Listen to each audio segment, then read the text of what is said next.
What's up, everybody? Welcome to the Overstimulation Station. I don't know if you've been keeping up with the news lately. I made a few videos on this in the past, and I felt the need to kind of do an addendum. I had to. Woodstock 50th anniversary is being canceled, according to a bunch of different rumors, and even the Dentsu Aegis Network, who is bankrolling the entire Woodstock 50th Anniversary Festival, has recently told Tim O'Hearn, the administrator for the Schuyler County area in New York, where the Woodstock 50th Festival was supposed to take place, that the event is in fact canceled, although Woodstock Ventures is denying that. Michael Lang, the head honcho, the guy who's been in charge of all the Woodstock festivals, is saying it's all rumors, it's all BS. So let's just break down what's going on with this 50th festival. As you guys may know, I have kind of an emotional investment in the Woodstock festivals. I loved Woodstock 94 and Woodstock 99. I thought they were fantastic music festivals, and I was really looking forward to the Woodstock 50th until I saw their lackluster lineup, which ultimately, and this is speculation obviously, but hell, let's just do this for fun. It's a YouTube video.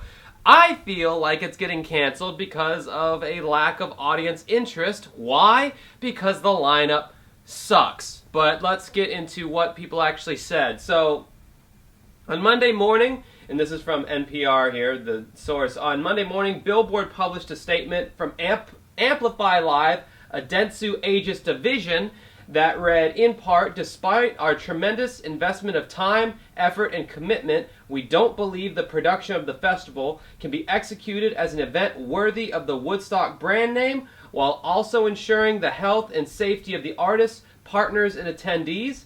As a result, and after careful consideration, Dentsu Aegis Network's Amplify Live, a partner of Woodstock 50, has decided to cancel the festival. As difficult as it is, we believe that this is the most prudent decision for all parties involved. Now, they're going on about this whole, there was an audience capacity permit that was not being secured. There were supposedly sanitation issues.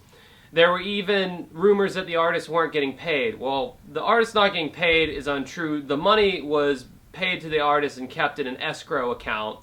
So the money was there for the artists. As far as the permit thing goes, again, Tim O'Hearn, the administrator for the Schuyler County, where this event was supposed to take place, he actually lowered the audience expectations from 102,000 to only 75,000. Now, even if we look at Rock on the Range, a purely rock-oriented festival, which usually has pretty badass lineups, I must admit, something that Woodstock was sorely lacking. Even a Rock on the Range festival was getting about 135,000 attendees over a 3-day period, which Woodstock 50th would have also been a 3-day time frame. That's become standard fare for most festivals these days, it seems like. So even like as niche as the rock genre has become, it was pulling and did pull more people than the Woodstock 50th anniversary was expecting to pull. Almost double, if not double the numbers after being lowered to 75,000. So when you lower the audience expectation by 40,000, that only tells me that there wasn't an interest from people. Now, there's also some other reasons why this might have happened. Woodstock Ventures yet again blew it, as they did with Woodstock 99 and Woodstock 94 as far as logistics are concerned. There was a bunch of missed deadlines that were kind of red flags from the get-go. They missed the ticket deadline. Tickets were supposed to go on sale in January. That did not happen. The roster was supposed to be announced in February. That didn't happen. Now, I can imagine securing bands and contracts and all that kind of stuff could delay something like that, but typically if you announce something is going to happen and you don't deliver, it's a red flag. It's kind of reminding me of a festival. It was a water festival? No, fire festival. The fire fraud festival, where you announce something and it doesn't actually happen. I think after the fire festival especially, people are real weary now about, you got the top big dogs like the Bonnaroos and the Coachellas and Rock on the Range and Rockville and all this other kind of stuff. Woodstock, it's a festival that pops up every, like, what, 25, 30 years?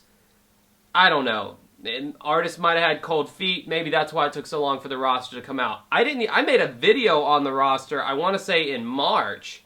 So I think it was delayed there. And then the third missed date, was tickets were supposed to be released April 22nd. Well, that never happened. So there's a bunch of red flags going on here. And again, Michael Lang, the owner, the head of Woodstock Ventures that has always put together these Woodstock festivals, he's doing damage control. He's saying, you know, the name Woodstock is bigger than, you know, blah, blah, blah. It's got all this gravitas, and all these are rumors, and rumors have always surrounded all the Woodstock festivals and this, that, and the other. And it's like, well, yeah, that may be so, but, you know, if someone were to tell me, and I didn't know anything about Woodstock 99, if someone were to tell me, hey, during Woodstock 99, the concert goers tore down all the infrastructure, set huge bonfires everywhere, looted, raped, pillaged, threw frisbees all over the place. There were glow stick boxes that were looted and just thrown all over the place. It was chaos. It looked like Vietnam after the festival. You'd say, "Oh, that's ridiculous. That is a huge rumor. That is slander." No, folks, that is reality, because that actually happened. So the Woodstock Ventures people have never really had their shit together very well, and this seems like another example of that. Now, though Michael Lang and Woodstock Ventures are on this whole bit about, oh, these are all rumors, they did approach Live Nation and AEG and tried to broach a $20 million contract to still keep this ball rolling, keep this thing going.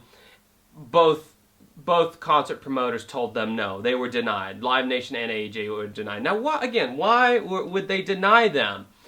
You know, apparently the audience capacity permit was a myth, was a rumor, and the sanitation thing was a rumor, according to Michael Lang, and, you know, the artist getting paid was a rumor. Well, why would they deny him if all those things were rumors?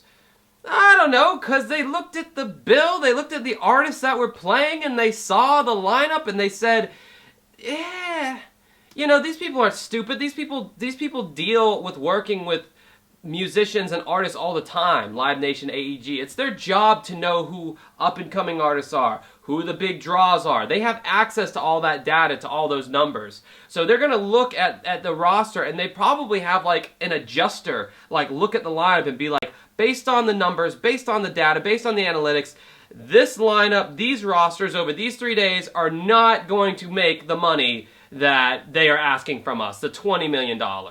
They're not going to pull that. They don't have the artists there that, say, a Coachella would. I mean, all you have to do is look at the 2018 lineup of Coachella, and it's like all the big hitters of now, which suck, but it's what the kids want, and it's what's going to bring them out. And they didn't go in a rock direction with it either, because, you know, Rock on the Range and Welcome to Rockville are two very successful rock festivals that bring out a lot of people, and they didn't satisfy that crowd either. They didn't have the top hip-hop acts to bring out those people, and they didn't have any rock acts to bring out anyone who might remotely be interested in rock. They had this, and you can go and watch my video, and I highly recommend you do. I did a whole video where I'm basically lambasting the entire Woodstock 50th lineup and tearing it a new one, because I really just was so disappointed by it. I was really excited about the prospect of a Woodstock 50th anniversary, but they just went down the line and didn't satisfy anyone, because, you know, I'm sorry, but a sad girl with an acoustic guitar is not going to put asses in seats, folks. It's just not. Resurrecting, you know, 60-year-old bands and without, like, any of the original lineup except for one guy, not really going to put the asses in the seats, you know. Having some mid-tier alternative rock band that peaked in 2007, not going to put the asses in the seats. Hip-hop acts who, you know, only really cater to an indie crowd, who never really had any mainstream crossover appeal, not going to put asses in the seats.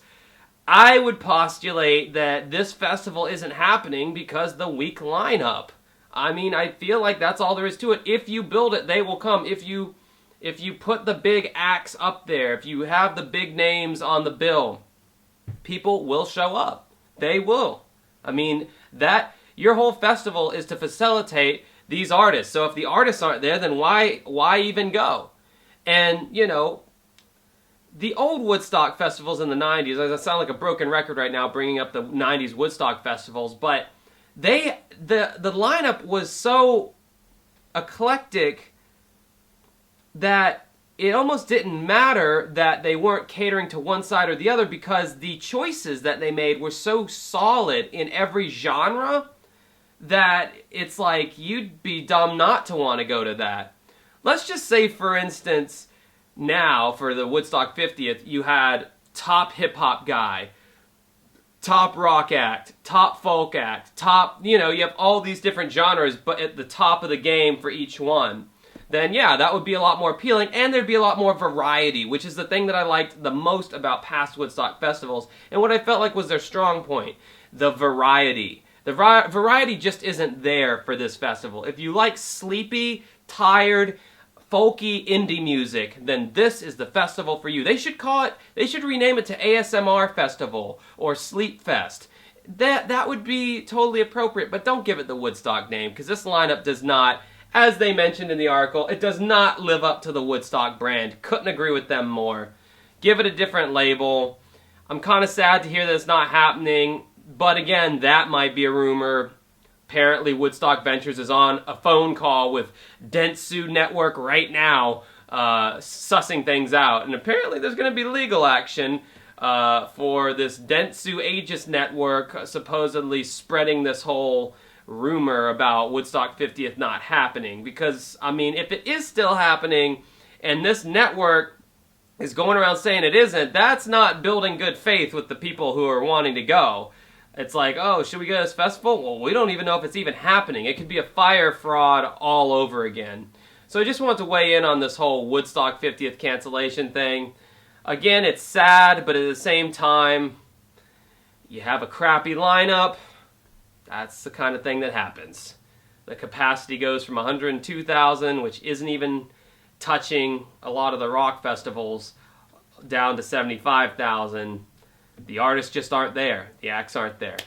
So I hope you enjoyed this video. Watch my other Woodstock-related videos around me if you're wanting to learn more about any of this other kind of stuff. Check out my channel. Look at my other videos. There's a bunch of good stuff on here.